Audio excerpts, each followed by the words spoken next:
The emergency meeting of the Galactic Council wasn't going as planned. Not that emergency meetings ever went according to plan, but this one was special. The kind of special that made even the most seasoned diplomats want to grab a drink, or perhaps their nearest escape pod. The massive chamber, designed to house representatives from over 300 species, was unusually quiet. The usual cacophony of universal translators, hoverchair whirs, and diplomatic murmurs had been replaced by a stunned silence. All eyes, sensory organs, and various perception apparatuses were fixed on two figures at the center of the chamber. The first was High Commander Vrax of the Draknid Empire, his scaled chest puffed out in what he probably thought was an impressive display of dominance. The second was Human Ambassador Quinn, who was eating a sandwich. "You dare mock the might of the Draknid Empire!" Vrax's translator boomed across the chamber, his secondary breathing holes flaring with indignation. Quinn took another bite of his sandwich, chewed thoughtfully, and raised a finger in the universal "give me a moment" gesture. The council watched in collective disbelief as he finished chewing, took a sip from his water bottle, and finally spoke. "Mock you? No, that would be unprofessional. I'm just hungry. You see, where I'm from, we have this saying, never attend a declaration of war on an empty stomach." A nervous titter rippled through the chamber. The Zatharans, known for their empathic abilities, were already backing their hoverpods toward the exits. "But please," Quinn continued, carefully wrapping up the remaining half of his sandwich, "do go on about how you're going to crush Earth into cosmic dust, establish dominion over our solar system, and make examples of our colonies. It's very entertaining." High Commander Vrax's scales shifted from their usual emerald to a deep purple. The last time anyone had seen a Draknid change colors like that, 3 star systems had gone dark. "The Draknid Empire has conquered 1,000 worlds. Our fleet numbers in the millions. Our warriors are bred for combat. Our ships are forged in the hearts of dying stars. Our—" Yes, Quinn interrupted, checking his watch. "Very impressive. But you forgot to mention the part about your species evolving from apex predators, or how your empire spans 3 galactic arms, or perhaps your favorite, how you've never lost a war." The chamber's AI registered a 47% increase in stress pheromones among the gathered representatives. You dare? "Oh, I dare quite a lot, actually, but that's not important right now. What's important is that I need to make a call."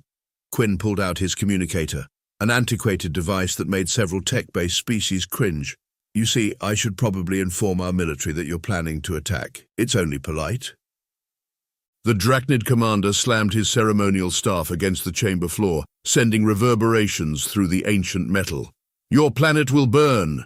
Your species will serve as an example to all who would defy the Empire. We will—" "Hello, Admiral Martinez? Yes, it's Quinn.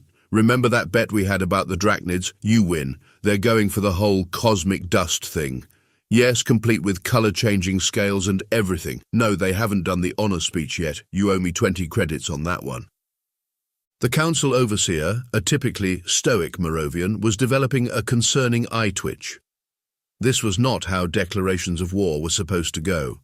There should be threats, counter-threats, dramatic exits, perhaps even a ceremonial breaking of relations crystals, not whatever this was. "You have 1 planetary rotation to surrender," Vrax growled, his voice dropping to a dangerous whisper. "After that, we will show you the true meaning of war." Quinn finally looked up from his communicator, and for the first time his smile didn't quite reach his eyes. "No, Commander Vrax, I don't think you will. Because here's the thing about humans and war. We don't fight fair, we don't fight with honor, hell, half the time we don't even fight sane, but we do fight to win." He stood, straightening his slightly rumpled diplomatic uniform. 1 planetary rotation, you say? Perfect. That's just enough time for Admiral Martinez to finish their lunch. They get cranky if you interrupt their mealtimes, almost as cranky as I get when someone threatens my planet during my sandwich break. As the human ambassador walked out of the chamber, whistling an ancient tune that his translator identified as "Always Look on the Bright Side of Life," the council representatives began frantically sending messages to their homeworlds. The general theme was consistent: prepare for chaos, the humans are about to do something crazy. They had no idea just how right they were. Aboard the Draknid flagship World Ender, High Commander Vrax watched his armada form up. 10,000 ships, each capable of reducing a continent to ash, arranged in the time-tested claw formation. The sight would have made his ancestors proud. "Status report," he commanded, his scale still flickering between shades of agitation. Fleetmaster Crix consulted his neural interface. "All battle groups report ready, High Commander. Estimated time to Earth space, 6 hours at maximum thrust. Our advanced scouts report minimal defensive installations around their colonies. The humans appear to be having a party." "A what?" "A celebration, sir. Multiple colonies are broadcasting what they call pre-war raves. There's music, dancing, and something called karaoke." Vrax's tail lashed against his command throne. "They mock us, just like they mocked us during the Centaurian dispute." The memory made his scales ripple. 5 years ago, a human mining vessel had accidentally strayed into Draknid territory.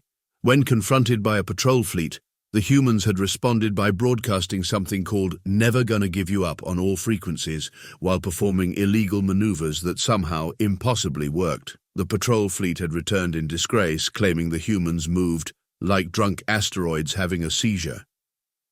"Sir," Crix interrupted his thoughts, "you should see this transmission." The main view screen flickered to life, showing a human in a military uniform that seemed to have been deliberately wrinkled. Admiral Jen Mad Dog Martinez slouched in their command chair, boots propped up on what appeared to be a priceless Zatharan art piece. "Hey, Vraxy baby." Martinez's grin was unnervingly wide. "Quick question, do your ships have cup holders? Just wondering, since you know it's going to be a long fight and all. Hate for your guys to get thirsty." "You dare address me with such disrespect," Vrax sputtered. "Oh, honey, you haven't seen disrespect yet, but you will. Speaking of which, love what you've done with the fleet formation. Very retro, very predictable." Martinez took a long, slurping sip from something called a big gulp. "Our formations have conquered galaxies. And they're about as modern as a stone tablet in a quantum lab. But hey, you do you. Oh, almost forgot.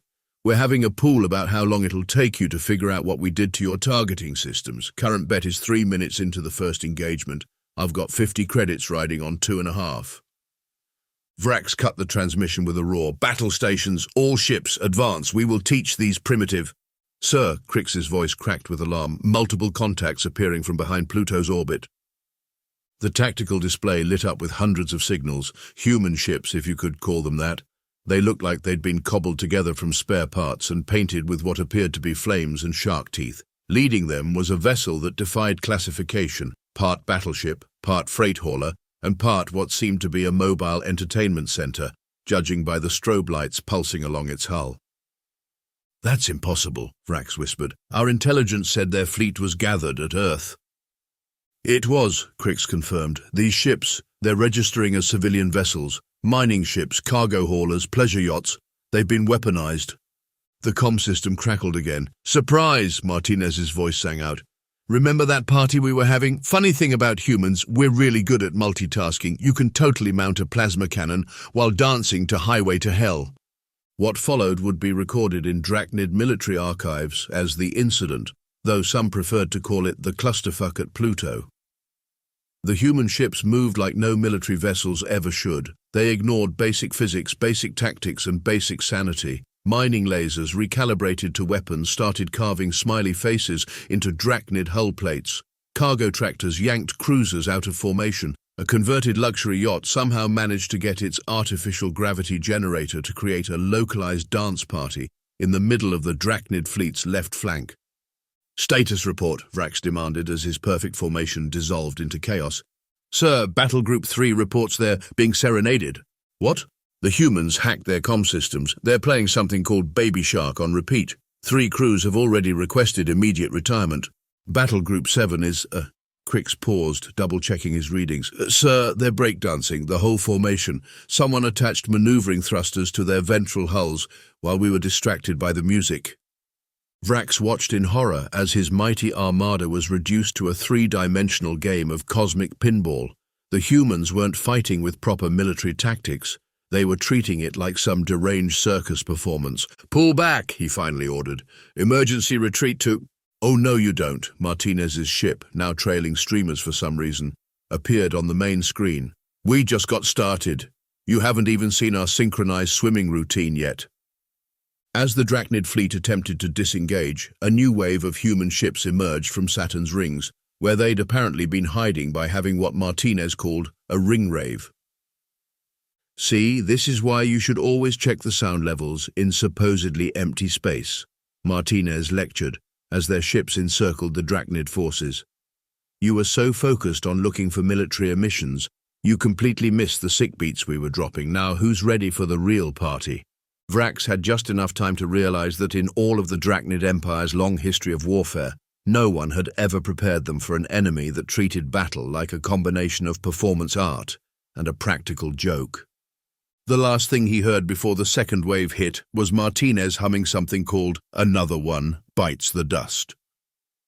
In the Grand Strategic Command Center of the Draknid Empire, 14 of the most decorated military minds in galactic history stared at battle footage with expressions ranging from horror to existential dread.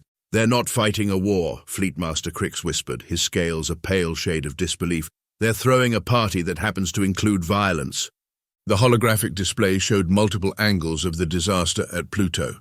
One particular sequence kept drawing attention: a human mining ship performing what they called a drift around a Draknid destroyer while blasting Tokyo drift through all available frequencies. The destroyer crew had surrendered, claiming severe psychological damage from excessive style. High Commander Vrax slumped in his chair. "Have we decoded their battle strategies yet?" A junior analyst cleared his throat. "Sir, about that, we've been analyzing their communications and, well, they don't have any." "Impossible. Every military force has strategies." "Yes, sir, but they appear to be making it up as they go along. We intercepted a transmission where Admiral Martinez was taking suggestions from their crew about what to do next. They voted between synchronized space dancing and turning the enemy fleet into a piñata. Piñata won." The room fell silent as that sank in. Somewhere, a datapad clattered to the floor. "It gets worse," the analyst continued, his voice trembling. "They're spreading memes." On cue, the main tactical display lit up with hundreds of crude images spreading through communication channels across the galaxy. Most featured photos of Draknid ships in embarrassing positions with captions like "Mess with the humans, get the crazy," and "Your formations are bad and you should feel bad." "The psychological impact on our troops is concerning," Fleetmaster Crix reported. 3 battle groups have requested transfers to planetary defense, claiming they'd rather fight ground wars against cracks and berserkers than face more human surprise parties.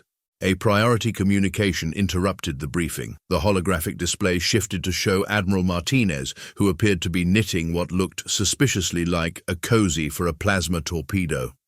"Hey guys," Martinez waved with a knitting needle. "Just checking in to see if you've figured out what we did with your supply lines yet. No rush. Take your time. Though I gotta say, replacing all your ration packs with human MREs was pretty inspired. The chili mac ones aren't bad, but wait till your troops try the vegetable omelette." Vrax's scales turned an interesting shade of puce. "You tampered with our supplies?" "Oh, honey, we did so much more than that. Have your crews checked their entertainment systems lately? Because let me tell you, Nyan Cat on a 24-hour loop does things to a warrior's mind." Martinez held up their knitting project. "Also, we bedazzled all your ceremonial war banners. They're much prettier now, very sparkly." As the transmission cut, the junior analyst pulled up new data. "Sir, morale across the fleet is, well, speak freely. 3 ships have declared themselves independent dance parties. 1 battle group is demanding dance lessons before they'll return to combat. And the 3rd strike force is, sir, they're requesting Earth's historical entertainment archives, something about needing to understand the reference." The revelation of human battle tactics was spreading beyond the Draknid forces. The Galactic Council's observation feeds were going viral across civilized space. The Zatharan Diplomatic Corps had officially requested a change of office to another galaxy. The Moravian Defense Force had updated their first contact protocols to include "just don't" when dealing with human ships. "Sir," Crix's voice had taken on a slightly hysterical edge, "we're receiving reports that human civilian vessels are appearing across our territory. They're not attacking, they're just watching menacingly, while playing something called elevator music." The tactical display updated to show thousands of human ships scattered throughout Draknid space. Most were broadcasting what appeared to be hold music, interspersed with messages like, "Your conquest is important to us, please hold for the next available annihilation." That's not the worst part, the analyst added. They've started reviewing our military operations on public channels with ratings. The Battle of Pluto currently has 2 stars. The major criticism is predictable formations and needs more pizzazz. A new transmission interrupted, this time from a human civilian vessel near a major Draknid colony. The captain, wearing what appeared to be a Hawaiian shirt over combat armor, was hosting what they called a war commentary podcast. And here we see the classic Draknid claw formation again, folks. Talk about a one-trick pony. Sure, it looked great in the military museums, but you know what they say. Modern problems require modern solutions, like that sweet barrel roll the Martinez Mining Company pulled off yesterday. Don't forget to like and subscribe for more tactical breakdowns. The growing fear among alien races was palpable. The Hive Mind Collective had quarantined all information about human warfare, claiming it was too chaotic for unified consciousness. The Quantum Awareness Society had officially classified humans as probabilities practical jokers. 3 previously warlike species had declared pacifism their new primary religion. High Commander Vrax watched his empire's carefully cultivated image of unstoppable military might crumble under an assault of memes, music, and madness. "We have to do something," he declared. "Something decisive, something that will show the galaxy we cannot be mocked." "About that, sir." Crix looked like he'd rather be anywhere else. "Central Command just received a package from the humans.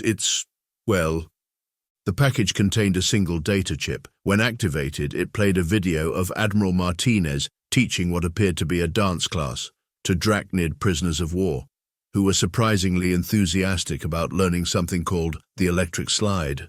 "The worst part," Crix added quietly, "is that they're better at it than we are." As if to punctuate his point, another transmission came through. Every human ship in Draknid space, simultaneously broadcasting the same message. "This is your hourly reminder that resistance is futile, but dancing is mandatory." Today's scheduled activities include synchronized ship spinning, extreme tag with plasma torpedoes, and a masterclass in psychological warfare through interpretive space ballet. Participation is not optional. Refreshments will be provided. The final battle for Draknid supremacy began exactly like no battle in history ever should, with a galaxy-wide broadcast of Space Jam. From the bridge of the retrofitted cruise liner, now serving as humanity's flagship party starter, Admiral Martinez conducted their fleet like a deranged orchestra. Their command chair had been replaced with a swivel chair that they kept spinning in between giving orders. "Battle Group Chaos, execute maneuver pizza time, mining division commence Operation Disco Inferno, and somebody please make sure the Draknids are recording this. I want their military academies to suffer for generations to come." Across the battlefield, Rear Admiral Chen of the converted cargo hauler, Mistake Maker, watched the chaos unfold with professional pride. "You know," he commented to his XO, "I never thought I'd see a Draknid dreadnought try to retreat from a conga line of mining ships."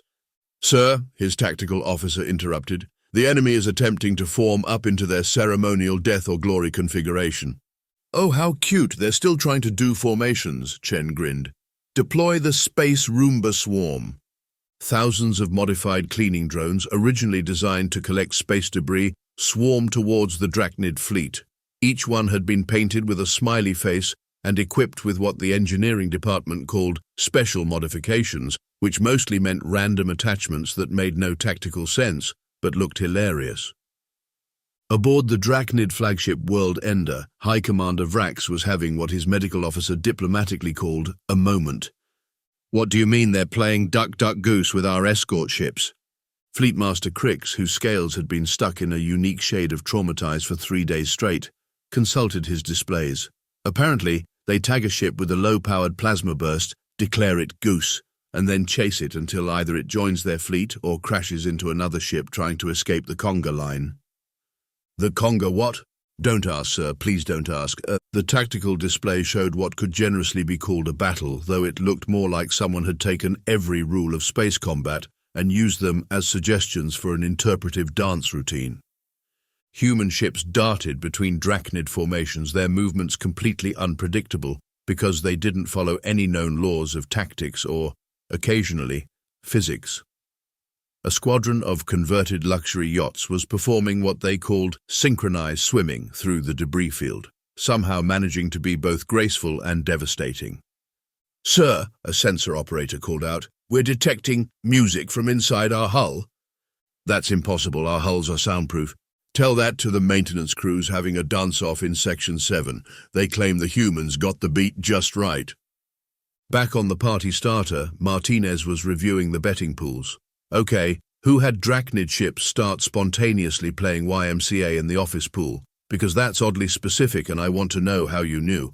A communications officer raised their hand. "That was me, Admiral. I figured since we hacked their environmental systems to create random dance parties, it was only a matter of time." "Brilliant, you've earned your Chaos Coordinator badge. Now, what's the status on Operation Boyband?" "All modified entertainment pods are in position. On your command, we can subject the entire Draknid fleet to a greatest hits compilation of Earth's most annoying songs." Martinez's grin should have been classified as a psychological weapon. "Execute, and make sure to include..." "Already queued up Baby Shark, sir, on infinite loop." I love this crew. In the Galactic Council observation post, various species representatives watched the battle with a mixture of horror and fascination. Are they using modified garbage scows as battering rams?" a Zatharan analyst asked. "That's not even the worst part," their Moravian colleague replied. "Look at Battle Group 3. They're recreating something called Pong, using Draknid escort ships as the ball." The tactical display showed a group of human ships bouncing a thoroughly confused Draknid vessel back and forth between them. Somehow, they were keeping score. On the bridge of the Draknid support ship Glory's Dawn, Captain Zex was having an existential crisis. "They can't keep getting away with this," he muttered, watching a human mining ship perform a perfect pirouette while its mining laser carved elaborate graffiti into a nearby destroyer's hull. "There have to be rules, laws, something." "Sir," his XO reported, "Battle Group 6 is requesting permission to surrender. They claim, and I quote, 'These humans are clearly touched by the cosmic chaos gods, and we wish to learn their ways.'" "Denied. We are the Draknid Empire. We do not surrender to whatever this is."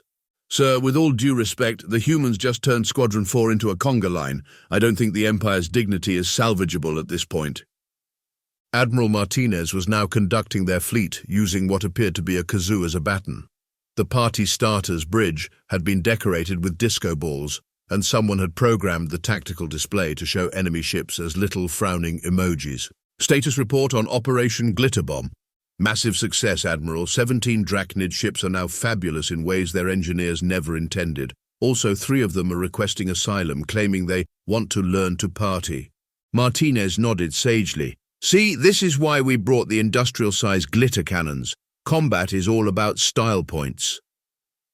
The main viewer showed the Draknid flagship attempting to maintain some semblance of order, as human ships danced around it in patterns that seemed designed specifically to induce motion sickness in reptilian species. "You know what this battle needs?" Martinez mused, spinning in their chair. "More cowbell." "Already on it, sir. Engineering reports the sonic disruptors have been recalibrated to produce what they're calling sick beats." High Commander Vrax watched his mighty armada dissolve into what humans apparently called a flash mob. Ships that had once struck terror into the hearts of civilizations were now being used as impromptu dance platforms. "Status report," he croaked, though at this point he wasn't sure he wanted one. Crix consulted his displays, which someone had somehow set to Comic Song font. "We've lost contact with the Third Fleet. Last transmission suggested they were getting down with their bad selves. The Fifth Fleet is currently being herded into something called a conga line. And our flagship, sir, we're being followed by what appears to be a conga line of our own escort ships." "How? Why?" "The humans have been broadcasting what they call infectious beats. Our crew's resistance to rhythmic movement is weakening." As if to prove his point, the ship's internal sensors showed multiple instances of spontaneous dancing breaking out across all decks.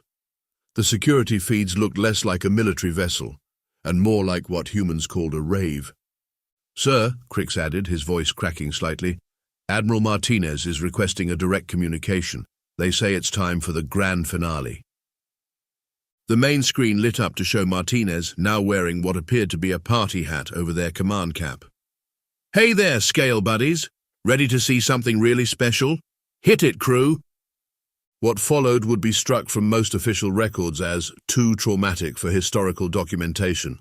The human fleet, moving with impossible coordination, began what they called a synchronized swimming routine. In space, Draknid ships found themselves caught in the performance, pulled along by modified tractor beams and the sheer audacity of human tactics. "And now," Martinez announced to the galaxy at large, "for our grand finale, everybody dance." The last thing Vrax saw before passing out was his own crew, scales flashing in rainbow patterns thanks to human mood lighting, engaging in something called the Macarena. The Galactic Council chamber had never been so crowded. Representatives from every spacefaring race had gathered to witness what everyone assumed would be the final surrender of humanity to the mighty Draknid Empire. Instead, they watched as High Commander Vrax, his scales a delicate shade of defeated, handed over the formal surrender of the Draknid Empire to Admiral Martinez, who was currently using the ancient scroll of submission as a party hat. "Before we wrap this up," Martinez announced, spinning in their hover chair, "I think it's time we explained what actually happened here. Thaddeus." Ambassador Quinn stepped forward, still eating a sandwich. "You see, everyone assumed we were just being chaotic for chaos's sake. But chaos was the weapon, not the strategy." "Impossible," Vrax muttered. "Your tactics made no sense." "Exactly," Martinez grinned. "While you were all focused on our dance parties and space conga lines, did anyone notice what happened to your supply lines, your communication networks, your classified databases?" The room fell silent as realization dawned.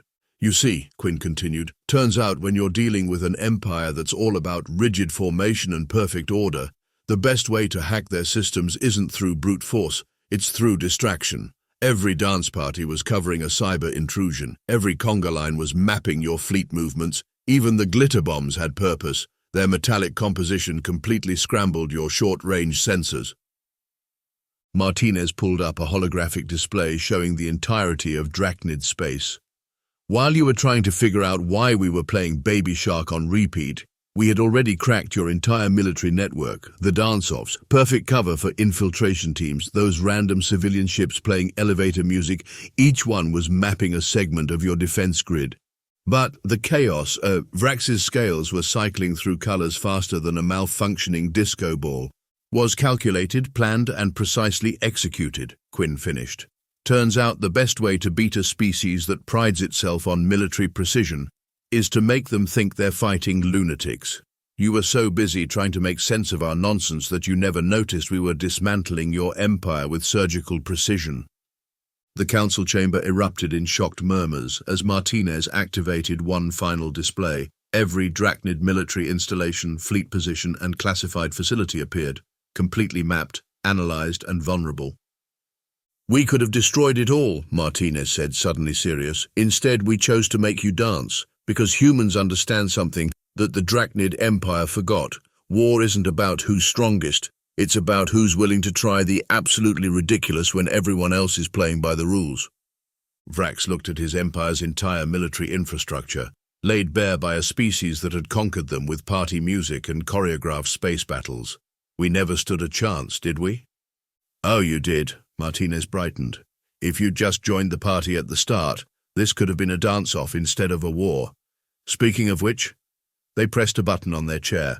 As Stayin' Alive began playing through every speaker in the council chamber, Quinn finished his sandwich and smiled.